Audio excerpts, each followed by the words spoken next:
स्वागत है आपका फिर से मेरे चैनल पर। आज की कहानी है चापलूस मंडली। जंगल में एक शेर रहता था।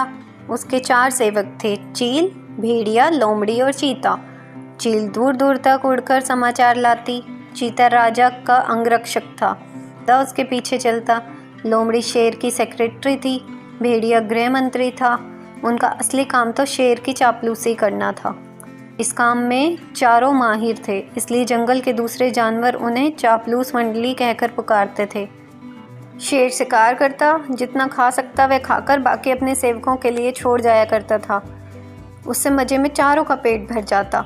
एक दिन चील ने आकर चापलूस मंडली को सूचना दी, भाइयों, सड़क के किनारे एक ऊंट बैठा है। भेड़िया चौंका, ऊंट? किसी काफिले से बिछुड़ गया होगा। चीते ने जीभ चटकाई, हम शेर को उसका शिकार करने को राजी कर लें तो कई दिन दावत उड़ा सकते हैं। लोमड़ी ने घोषणा की, यह मेरा काम रहा। लोमड़ी शेर राजा के पास गई और अपनी जुबान में मिठास घोलकर बोली, महाराज, दूत ने खबर दी है कि एक ऊंट सड़क किनारे बैठा है। मैंने सुना है कि मनुष्य के पाले जानवर का मांस का स्वाद ही कुछ और होता है। बिल्कुल राजा महाराजाओं के काबिल।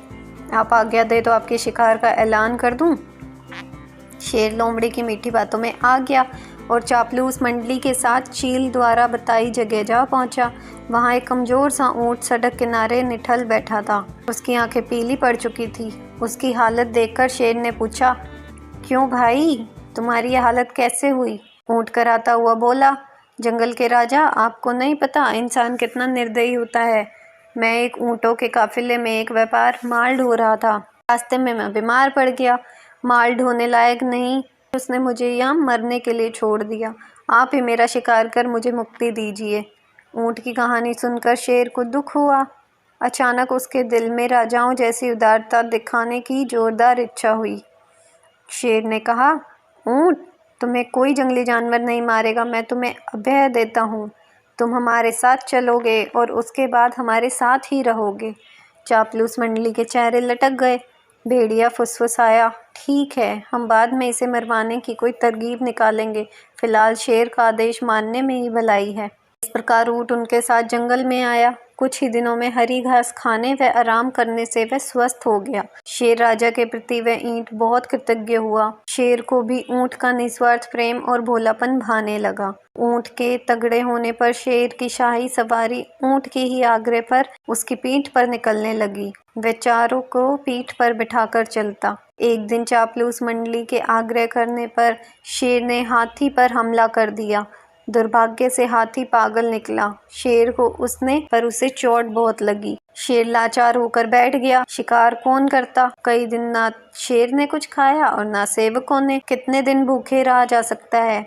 लोमड़ी बोली, हद हो गई। हमारे पास एक मोटा ताजा ऊंट है और हम भूखे मर रहे हैं। चीते ने ठंडी सांस भरी, क्या करें? शेर ने उसे अभयदान जो दिया है, देखो तो ऊंट की पीठ का खूबट कितना बड़ा हो गया है।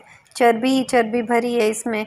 भेड़िए के मुंह से लार टपकने लगी। ऊंट को मरवाने का यही मौका है। दिमाग लड़ाकर कोई तरकीब सोचो। लोमड़ी ने धूर्त स्वर में सूचना दी, तरकीब तो मैंने सोच रखी है। हमें एक नाटक करना पड़ेगा। सब लोमड़ी की तरकीब सुनने लगे। योजना के अनुसार चापलूस मंडली शेर के पास गई। सबसे पहले चील बोली, महाराज, आपको भूखे पेट रहकर मरना मुझसे नहीं देखा जाता। आप मुझे खाकर भूख मिटाइए। लोमड़ी ने उसे धक्का दिया, चल हट, तेरा मांस तो महाराज के दांतों में फंस कर रह जाएगा। महाराज, आप मुझे खाइए। भेड़िया बीच में कूदा, तेरे शरीर में बालों के सिवा है ही क्या?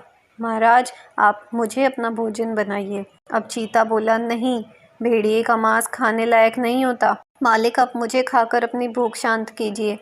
चापलूस मंडली का नाटक अच्छा था। अब ऊंट को तो कहना ही पड़ा, नहीं महाराज, आप मुझे मारकर खाइए। मेरा तो जीवन ही आपका दान दिया हुआ है।